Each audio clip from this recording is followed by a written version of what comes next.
दोस्तों, मेरे चैनल पे आपका स्वागत है। मैं आपको बीपीएससी एवं अन्य परीक्षाओं में आपकी सफलता सुनिश्चित करने के लिए मैं आपको सहयोग करूंगा। मैंने 2007-8 से लेके 2024 तक लगातार बहुत तरह के परीक्षाओं की तैयारी करी है और मैंने बहुत सारे एग्ज़ाम क्रैक किए हैं जो रेलवे, एसएससी, हर प्रकार के परीक्षाओं के द्वारा मिलती हैं।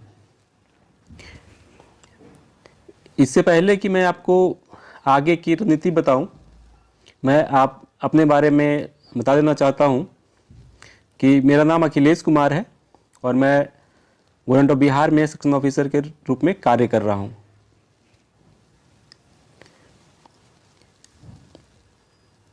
मैंने बहुत सारे एग्जामिनेशंस क्रैक किए हैं। उसके बारे में मैं आपको एक छोटी सी झलक देना चाहता हूं।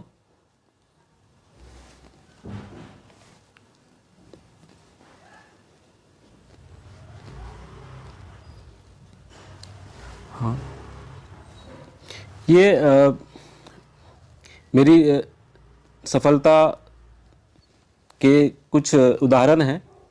जैसे रेलवे में मैंने जब तैयारी आरंभ करी थी तो रेलवे के एग्ज़ाम देता था जो 10th पास या 12th पास एग्जामिनेशन होते थे।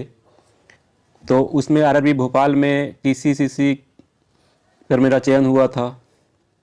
आरआरबी अजमेर में टीसी के पद पर मेरा चयन हुआ और फिर आरआरबी इलाहाबाद में जूनियर क्लर्क के। ये सब एक साथ ही आसपास ही 2008-9 में सबके रिजल्ट आए। क्योंकि पहले अलग अलग बोर्ड अलग अलग तिथियों में एग्ज़ाम कंडक्ट किया करते थे और रिजल्ट भी उसी के आसपास आता था, सबका एक के बाद एक। तो ये 2009 के आसपास ही ये सब रिजल्ट आए थे सारे। उसी दौरान मेरा चयन डीएसएसबी का हमने एक एग्ज़ाम दिया था, एलडीसी का। तो 2010 में इन्होंने हमें ज्वाइनिंग के लिए बुला लिया। एलडीसी के पद पे हमारा चयन हुआ था म्यूनसिपल कॉर्पोरेशन ऑफ दिल्ली में, जिसे एमसीडी भी कहते हैं। उसके बाद फिर मैंने रेलवे की तैयारी छोड़ दी और मैं एसएससी की तैयारी करने लगा। तब तक मेरा ग्रेजुएशन भी हो चुका था। दोस्तों, मैं बता दूं आपको कि 2009 में मैंने ग्रेजुएशन किया था। तो 2010 के बाद 10 में हमें सर्टिफिकेट मिला और 10 के बाद मैं ग्रेजुएट लेवल भरने लगा फॉर्म।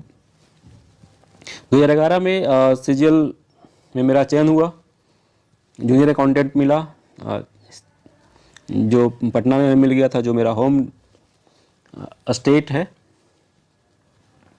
तो ये 2012 में मैंने यहाँ ज्वाइन किया और 2012 से लेकर 2014 तक मैं रहा यहाँ। उसके बाद 2012 में हमने जब सीजीएल दिया था तो उसमें मुझे प्रिवेंटिव ऑफिसर मिला, मेरा सेकंड चॉइस मिला था मुंबई कस्टम में। लेकिन इसकी ज्वाइनिंग इन्होंने 2015 में इन्होंने भेजी थी हमें ज्वाइनिंग। तो इससे पहले 2014 में बिहार एसएससी का एक एग्ज़ाम हमने दिया था, सीजीएल फर्स्ट जो आया था उसका 2010 में। तो इन्होंने 2014 में ज्वाइन करवा लिया। तो 2014 से मैं बीएसएससी में के थ्रू बिहार सरकार में कार्यरत था एएसओ के पद पे। तो हमने फिर प्रिवेंटिव ऑफिसर मुंबई कस्टम में छोड़ ही दिया उसका। उसके बाद मैंने फिर एसएससी छोड़ दिया और सिविल की तैयारी करने लगा। तो 2014 से लेके मैंने 2024 तक सिविल की तैयारी करी है और हमने बीपीएससी के बहुत सारे मेंस लिखे, इंटरव्यू दिया और फाइनली मैं 63rd बीपीएससी में सेलेक्ट हुआ। यहाँ हमें एलईओ मिला था, लेबर इन्फोर्समेंट ऑफिसर, जो हमें उतना अट्रैक्टिव लगा नहीं, तो मैंने इसमें ज्वाइन नहीं किया। और उसी दौरान यूपीपीसीएस का मैंने 2 बार मेंस लिखा। यूपीएससी का मैं दे रहा था लगातार। यूपीएससी ने 4 बार मेंस लिखा, इंटरव्यू दिया, लेकिन फाइनली सेलेक्ट नहीं हुआ।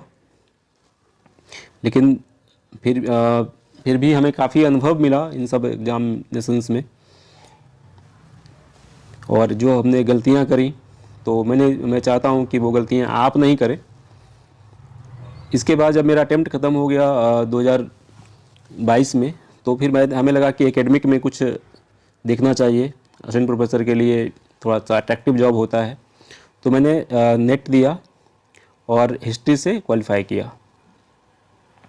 तो इन सब परीक्षाओं में अलग अलग सिलेबस होते हैं, अलग अलग योग्यताएं होती हैं, लेकिन अगर आप चाहें तो हर परीक्षा में आप अपीयर हो सकते हैं और क्रैक कर सकते हैं। कहा जाता है ना, जहाँ चाह वहाँ राह। तो ऐसा नहीं है कि मैंने इतने सारे एग्ज़ाम क्रैक किए हैं तो आप नहीं कर पाएंगे। ऑब्वियसली अगर आपने ठान लिया तो आप कर लेंगे, उसमें कोई दो राय नहीं है। आवश्यकता क्या है? आवश्यकता है कि एक अच्छा गाइड हो, अच्छे तरीके से जो आपको बताए कि क्या पढ़ें क्या ना पढ़ें। क्योंकि यूट्यूब पे या फिर कोचिंग संस्थानों में इतनी भरमार है, इतने कोचिंग संस्थान हैं कि कहाँ पढ़ें और कितना पढ़ें, किसको फॉलो करें, किसको कहाँ नहीं फॉलो करें। तो आदमी इन सब चीज़ों में फंस जाता है और अपना बहुत सारा एनर्जी वैसे स्थानों पे लगाता है जहाँ से उसे कुछ नहीं मिलना। तो दोस्तों, मैं चाहता हूँ कि आपको अच्छा, जो मेरे पास अनुभव है 12-14 सालों का, 15 सालों का, वो मैं आपसे शेयर करना चाहता हूँ ताकि आपकी सफलता में कुछ योगदान मेरा भी रहे। तो आगे हम लोग बढ़ते हैं और देखते हैं कि बीपीएससी को लेके मेरा विचार है कि आप बीपीएससी की तैयारी शुरू करें। लेकिन बीपीएससी को लेके अभी करंट सिनेरियो अच्छा नहीं है। अभी देखें तो स्टूडेंट प्रोटेस्ट चल रहा है। 17वीं जो बीपीएससी हुई है उसको लेके 4 तारीख को एग्जामिनेशन भी उन्होंने फिर से वापस वगैरह वाले का करवा लिया। लेकिन फिर भी स्टूडेंट लोगों का मानना है कि नहीं, वो ये न्यायोचित नहीं है। इसके लिए जो विपक्षी राजनीतिक पार्टियां हैं बिहार में, वो भी काफ़ी सक्रिय हो रही हैं और सुप्रीम कोर्ट में भी लोग आए हैं। तो इन सब चीज़ों को लेके जो बीपीएससी की तैयारी करते हैं, उन एस्पायरेंट के मन में कई तरह के स्ट्रेस, एंजाइटी देखने को मिल रहा है कि पढ़ाई नहीं हो पा रही है बच्चों की। आप पढ़ने जाते हैं यूट्यूब खोल के, फिर देखते हैं कि क्या हुआ, 17वीं बीपीएससी एग्जामिनेशन का कैंसिल होगा नहीं होगा, स्टूडेंट प्रोटेस्ट का स्थिति क्या है। तो इन सब चीज़ों में जो एक बात नहीं होनी चाहिए और वो हो रही है, वो ये कि आपकी पढ़ाई नहीं हो रही है।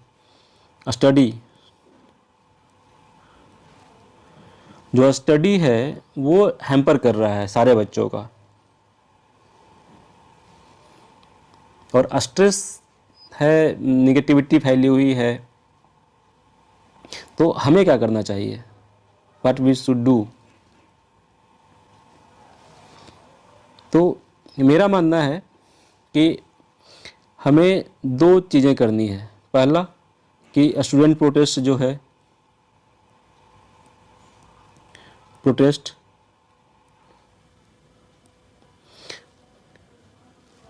उसको सपोर्ट करिए,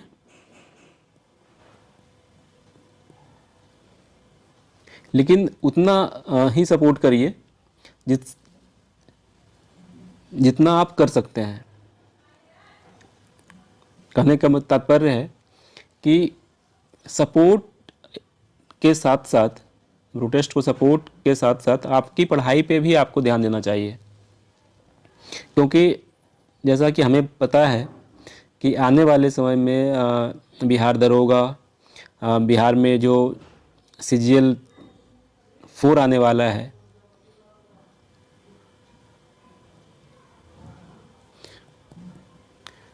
उसकी भी घोषणा चुनाव से पहले होनी है। चुनाव तो अक्टूबर नवंबर तक जाएगा, लेकिन ये वैकेंसी उससे पहले आएगा। और ये भी सरकार की मंशा है कि इसका प्री वो चुनाव से पहले करा लिए जाएं। तो इस स्थिति में हमें अपनी पढ़ाई पे भी ध्यान देना होगा।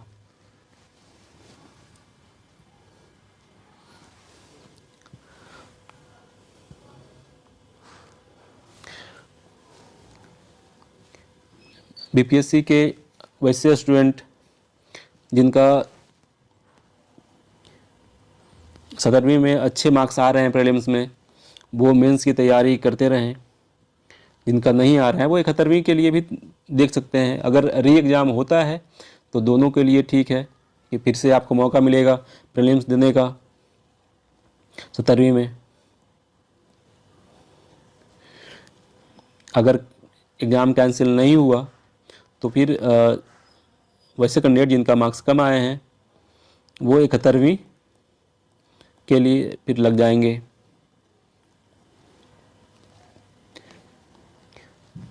तो इस स्थिति को देखते हुए हमें बीपीएससी की तैयारी करती रहनी चाहिए।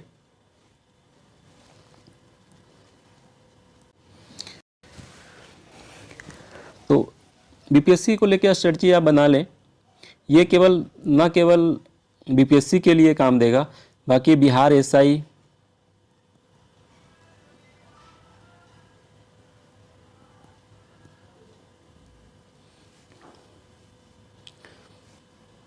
सीजीएल, बीएसएससी का 4, इन सब में आपको सहायता देगा। क्योंकि बिहार की परीक्षाओं का जो सिलेबस है, हालांकि बिहार बीसीएस के लिए तो बहुत सिलेबस काफ़ी अच्छी तरह से डिज़ाइन किया गया है, लेकिन फिर भी अगर प्रीलिम्स को देखें तो जिस तरह से 17वीं बीपीएससी में एग्ज़ामिनेशन हुआ, फिर री एग्ज़ामिनेशन जो 4 तारीख को हुआ है बाबू साहब हगार वाले बच्चों का, उनके लेवल को देखने के बाद ये लगता है कि बीपीएससी हो, बिहार दरोगा हो, बिहार एसएससी का सीजीएल 4 हो, सब के प्रीलिम्स के लिए एक स्ट्रेटजी अपनाई जाए तो हम तीनों क्रैक कर सकते हैं। तो हम लोग एक एक करके सोचें कि कैसे कैसे पढ़ाई करनी है। तो पहले प्रीलिम्स को ले लें।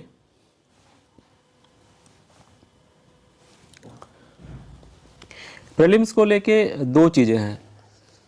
एक स्टैटिक जो होता है, जो फैक्ट वगैरह पूछे जाते हैं, और दूसरा होता है जो कॉन्सेप्ट पूछे जाते हैं।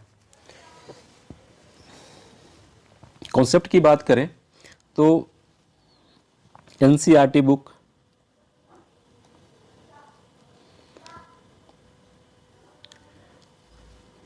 सिक्स टू 12th या कुछ में 6 से 10 ही, जैसे पॉलिटी पढ़ लें, 6 में पॉलिटी, हिस्ट्री, साइंस,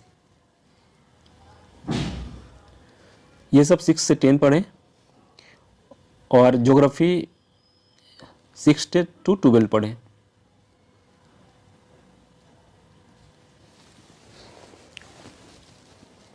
इसके साथ साथ आप लुसेंट को फॉलो कर सकते हैं।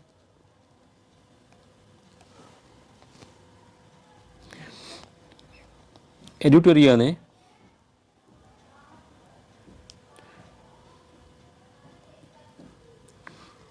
एक बिहार स्पेशल निकाला है, बिहार स्पेशल।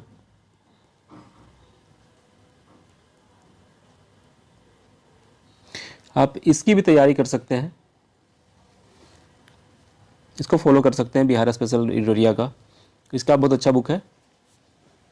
ऐसे एक नैनो जो आता है वो भी पढ़ सकते हैं। लूसेंट का ही आता है बिहार स्पेशल, वो भी पढ़ सकते हैं बिहार स्पेशल के लिए।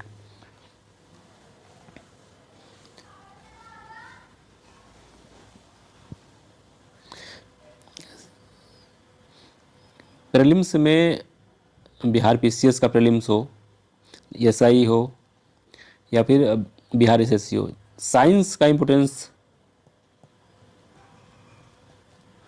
काफ़ी रहता है बिहार की परीक्षाओं में। तो साइंस के लिए आपको 6 से 10 एनसीईआरटी ज़रूर पढ़ना चाहिए।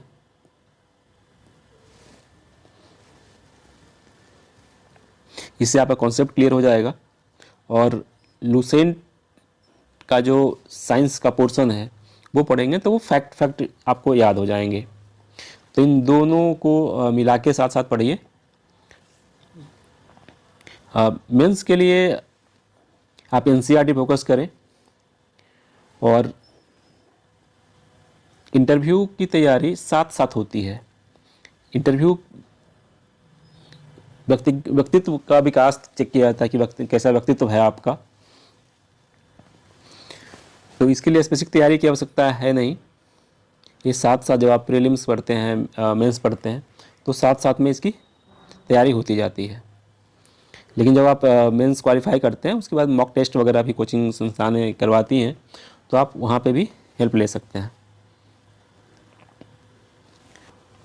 आज के लिए बस इतना ही, चूँकि हमें इंट्रोडक्शन वीडियो डालना था।